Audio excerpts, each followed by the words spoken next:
안녕하세요. 6월 1주차 OMS 시작하도록 하겠습니다. 지난주에 한 주 건너뛰었는데요, 휴일 때문에.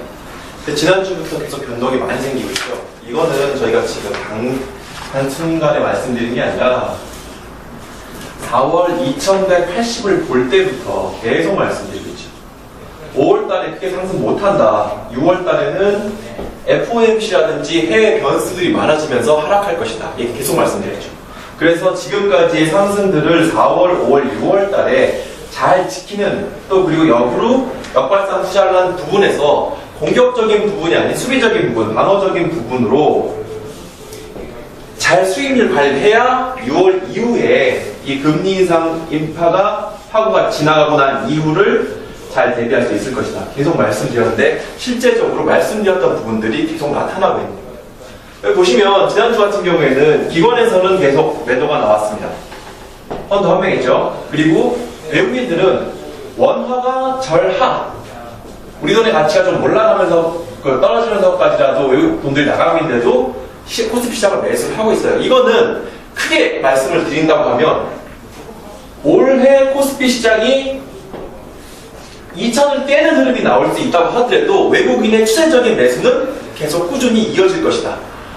이게 여기서 이 수비를 잘한다고 하면 이 한마디의 상승이 충분히 가능하다는 시그널입니다. 그런데 단기적으로 기관의 매도가 발생을 하면서 지수를 하방으로 이끌고 있는 거예요. 가장 크게 지수를 버텼던 이슈는 삼성물산과 제일모직 간의 합병이 있었습니다. 여기에 루머로 돌았던 게 삼성전자와 삼성 SDS가 합병을 한다. 근데 그건 사실 무근이다 라고 하게 밝혀졌고요. 삼성그룹의 지배구조 개선이 지난주에 가장 큰 이슈면서 시장을 떠받치는 역할을 했습니다. 그런데 한 기업의 삼성그룹의 지배구조 이슈는 우리나라에서 가장 큰 이슈겠죠. 경영적으로. 하지만 경제에 있는 부분에 돈이 빠져나가 있는 이 금리 인상 파고는 한 기업의 이슈로 절대 넘을 수가 없다는 겁니다. 그래서 오늘 하락하는 모습이 나오고 있고요. 지금 그래서 2100선을 두고 혼조세를 기록하는 것들이 거의 3주에서 4주째 기록이 됐다는 거예요. 보여주겠습니다. 그런데 이 혼조를 기록하게 된 가장 큰 이유가 해외에 있습니다. 왜?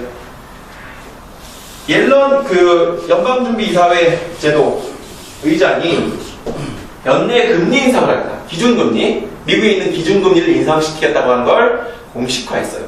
그리고 지금 6월에 있는 FOMC도 앞두고 있습니다. 연방준비 공개 회의에 나와야 되는 거고요. 그리고 그리스에 대해서 디폴트 우려가 발생했는데 이거는 신경 쓸 필요가 있다 없다?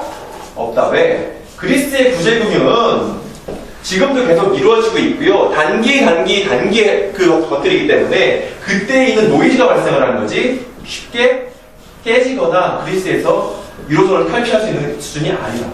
그럼 가장 큰 이슈가 뭐였다? 미국의 기준금리 인상이 공식화됐다는 거예요. 이것이 어디에 인상을 주는 영향을 주는 것이다? 한국이나 중국, 신흥국 시장들 전체에 여파를 주고 있는 거고, 지금은 6월 FOMC, 이 기준금리 인상을 스케줄, 타임테이블이 나오는 6월 17일부터 16일간, 양일간에 있던 FOMC의 영향권으로 증시가, 글로벌 증시 전체가 영향권으로 들어가고 있다는 거예요. 그러면 이번 주는 어떻게 대응해야 될 것이냐? 저는 이번 주부터 제가 5월, 6월 달에 인버스 ETF, 지수가 하락하는 데 수익이 나는 ETF에 계속 베팅을 했던 가장 큰 이유가 지금 여기서 발생을 하고 있다고 봐요. 2100선을 유지하는 게 쉽지 않을 겁니다. 왜? 기관의 매도 때문에. 거기다가 계속 말씀드리지만 6월 9일 날 연나라 중국이 상해 A지수가 모건스탠리 지수가 있습니다. MSCI 지수에 편입되는 것들이 결정이 되고요. 6월 15일 날 우리나라 상한 변동폭이 15%에서 30% 바뀝니다. 이런 굵직한 제도 변경의 이슈, 또 지수 편입의 이슈들이 있기 때문에 시장이 상당히 움츠러들 거라는 거죠. 약세 시장이 연출될 수밖에 없다는 겁니다. 이런 해외 변수들과 국내 변수들이 합쳐져서 6월 시장은 하락할 수밖에 없다. 그 하락을 적절하게 대응하는데 그 하락이 아직 어디까지 보이진 않아요. 2000, 2050, 1950 아직은 잘 모르겠다는 겁니다. 하지만 경영적인 이슈가 아니라 경제적인 이슈들로 글로벌 지금에 있는 금리 인상에 대한 자금이 이벤트성 이탈이 발생할 수 있기 때문에 하락할 수 있다는 겁니다. 그래서 지금 저희가 어떻게 운영하고 있죠? 지난주 5월 말 기준으로 마지막으로 현금을 전부 청산해서 인버스 ETF 60%와 지금 이게 플러스 2% 정도 수익이다.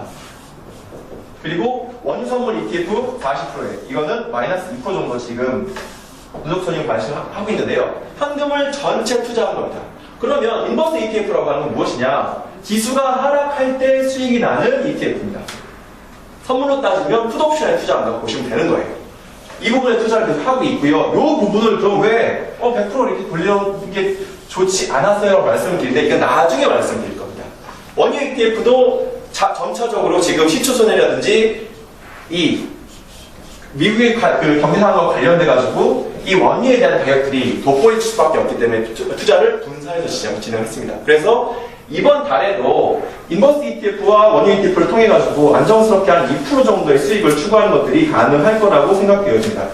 지금은 이번 주 같은 경우는 해외 증시에 있는 해외 변수에 대한 것들을 잘 체크를 하면서 투자 포지션은 과감하게 가져가고 있습니다. 그래서 해외에서 또 그리고 미국의 금리 인상 폭에 대해서 이런 것들이 이 노이즈가 얼마나 발생해서 자금 이탈이 어떻게 일어나는지를 잘 관찰하시면 되는 한 줄 보시면 될 것 같습니다. 이상으로 6월 1주차 모임에서 마치도록 하겠습니다.